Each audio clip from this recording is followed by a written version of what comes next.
Hello, welcome to my channel. We're going back to Colorado. I started a playlist in Colorado and I never finished it. Um, and so I guess I'm going to go back and finish Colorado. And I feel like everybody's been to Colorado, right? The first time I was in Colorado, it was Valentine's Day.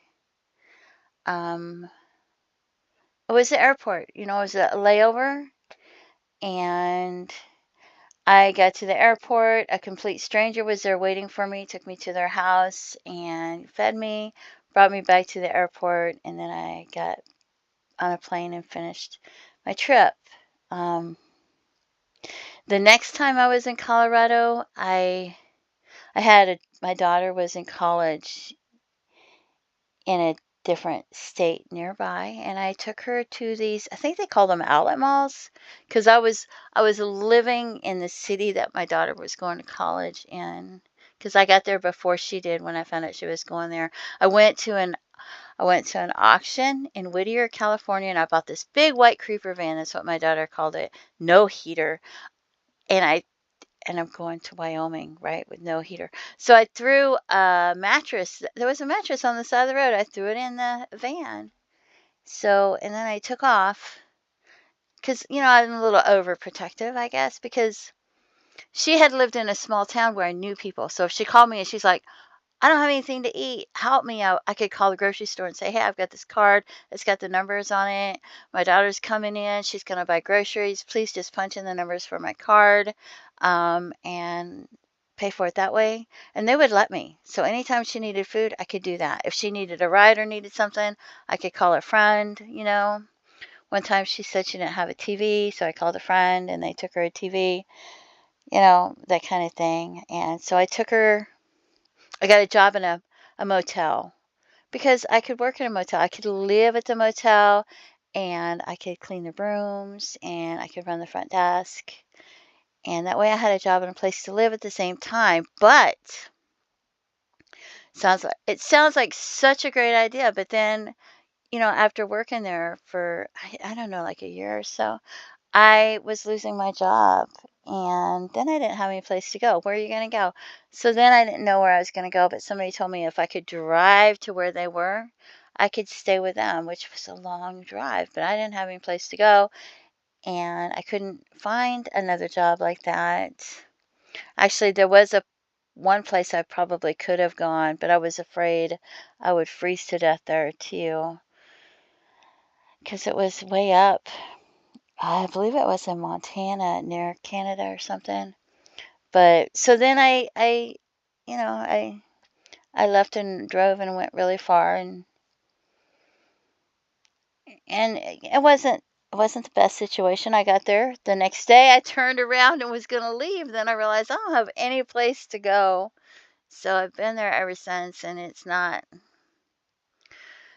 People are like, "How can you deal with that? How do you go through that?" And I'm like, you have no idea what I've been through my whole entire life. You'd have to sit down and understand what I've been through to see what I'm willing to go through because, it's not great. I'm very sad.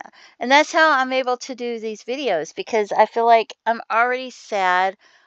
I've been through so much that I cry a lot and I'm very sad. So I can deal with, doing the videos. And I feel like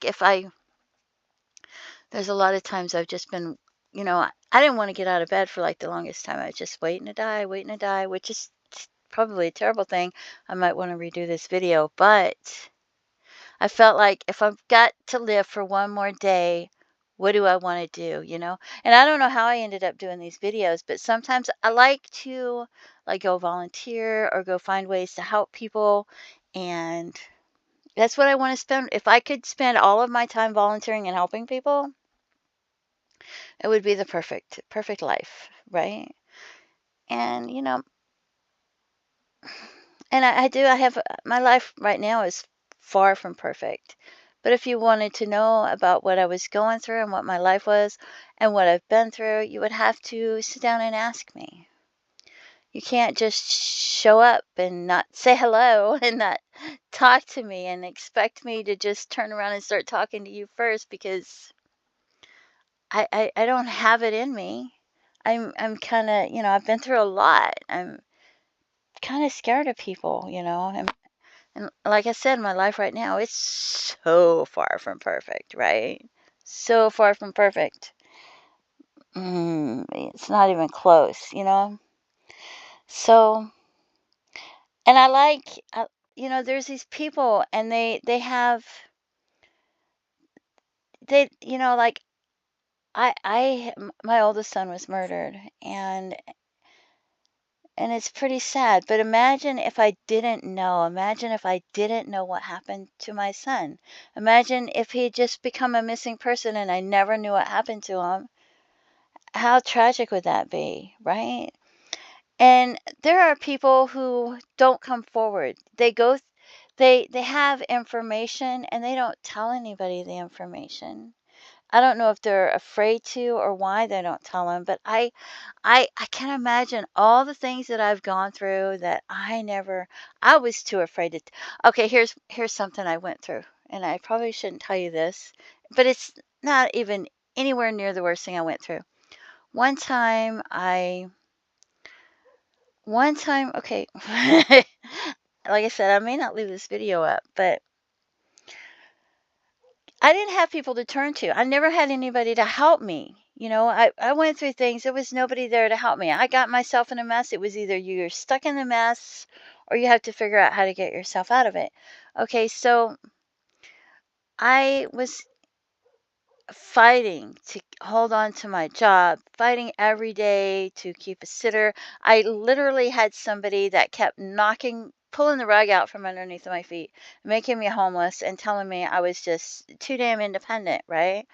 So then I felt like I got it now. Nobody's going to be able to, corner me like a rat in a maze, right? But of course they can.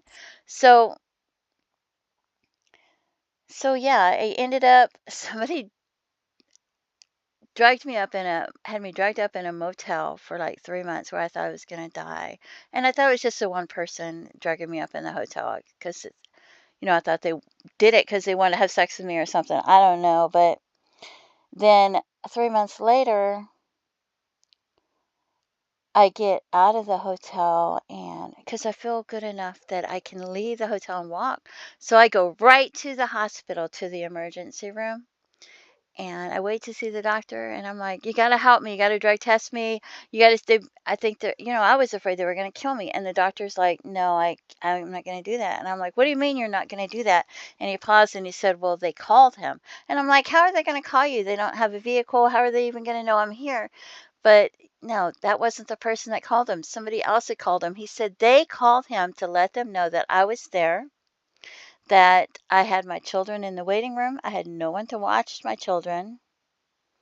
Granted, while I was at the hotel, they actually had somebody watching my children in the swimming pool and stuff and taking care of them while all this was going on. So, doctor said if he drug tested me, that I would lose my children. They would have to call CPS, and it would just create more problems for me, and he wasn't going to do that. So then I had no place to go. No place. I had lost my job. I had literally been cornered like a rat in a maze. So, and you would think, oh, that's a huge deal. But I've been through so much that it wasn't, because then after 3 months of having sex with this person, I kind of bonded with him. I had no place to go. And so I ended up staying with them because I had bonded with him. I'd already had sex with him for 3 months. He was very attractive. So I stayed with him for, I don't know, because they put me in a house. He never did that. He never drugged me up anymore. And I don't even know how he was drugging me up or what it was. And I'm lucky I didn't get hooked on the drugs. And they put me in a house. I went to college with no GED, no high school diploma. I enrolled in college and I had stalkers. I was homeless. I was raising my children. For most of the time I was homeless. And I made the dean's list 3 times and the honor roll once. And then I got a job through the college. I had actually a couple jobs, but I could only hold on to the one because it's hard to be homeless and go to college. And so, People go through a lot. You never know what they're going through. And in the meantime, you think I'm calling my family and keeping in touch with my family, and my family knows where I'm at and what I'm going through. No, I'm not telling my family that. So I'm lucky I didn't end up becoming a missing person, you know? And so and that's not the worst thing that I've been through. I've been through something that's just so horrific that I couldn't even tell anybody, right? But so there's people out there that go through things. So now people look at my life now and they're like, "How do you put up with that? How do you deal with that?" Well, they don't know what I've been through. They have no idea what I've been through in the past. So, and if they wanted to know what I was going through now, they'd actually have to sit down and talk to me and ask me, you know? But they don't. So, and I feel like there's people out there that are aware of these missing persons. They're aware of these cases. They have information. Maybe they forgot that they had this information. Maybe they gave the information to investigators years ago, or maybe they didn't feel like it was relevant. Maybe they expected the investigators to know everybody, to have the information. Maybe they were too scared to come forward, and now they don't have a reason to be afraid anymore. Um, maybe they need to give the information to the current investigators about one of these cases. Maybe they've forgotten about the case and they're having a discussion with somebody and they realize this information they have. So each missing person, Jane Doe, John Doe, they have a family out there that has no idea what happened to their loved one. They don't know what happened to them. Maybe they might even be holding on to hope that one day their loved one will walk through the door and come home. And these Jane Does, John Does, they don't have identities. They're unidentified persons, and they deserve to have their identities instead of just being unidentified.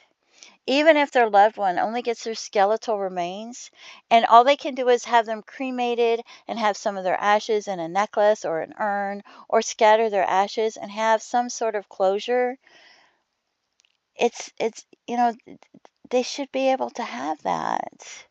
Maybe over the years, you figure the investigators, kept the information. They might have stored it to memory. They may have written it down. They could have put it in a file that was in a basement or a storage unit. Maybe there was a storm or pipes burst or something happened to the papers and they don't have it anymore. They could have stored it on floppy disks. They could have stored it on a computer program. The computer could have crashed. The floppy disk could have gotten broken. They may not have that information anymore. So even if you gave them information years and years ago, if you have information about a case, I think that you should consider coming forward and giving it to the current investigators and letting them know. And here's Colorado, so you can see it on a map. There's Wyoming right here. There's Utah. There's Kansas, Nebraska, South Dakota. You also have to realize, there's truck drivers and things like that. Plus, it's cold. There's the mountains. I, I, So I just feel like there's Yellowstone, there's Mount Rushmore. People travel through there. There's the airport. There's the layovers. Somebody might have been traveling, been in a layover, something gonna happen to them. I don't know. I just know that there's these cases and I don't know how I ended up working on them or how I ended up doing the YouTube videos. I just kind of happened. It just I just I was just laying in bed. I didn't want to get out of bed. I trying to find things to do with my time. And so I ended up working on these missing persons videos. So, if I can't even find the words, but I feel like people deserve to have closure. Sometimes people feel like maybe if you know somebody that you think they might have done something bad to somebody, and you might feel like the person that is alive has holds more value to you than the person that that they might have done something to. But I don't feel like that's true. I feel like you need to consider, what if it was your loved ones? What if it was your family and you didn't know what happened to them, you know? These people deserve to have their identities back, and these people deserve to have closure. And people go through a lot. People go through a lot in their lifetimes that you're not even aware of. You know, people go through things as children that you're not aware of. You think, you think they're safe, you think they're okay as a child with their parents. You have no idea what they're going through. No idea. You have no idea what people have been through, you know. People go through horrific things. And so and to not know what happened to their loved one, to not know why why they're missing or where they are, or to be able to even have scatter their ashes. How horrific is that? People deserve to be able to do that. And everybody should have their identity. There shouldn't be people out there that we don't know who they are or what happened to them. Because that is so sad. If one family has to go through that, that's one family too many. And so I just appreciate you listening to me ramble on and on. And I ask you to stop and pray for these people that are going through this, that are suffering. It's just horrific for somebody to have to go through that.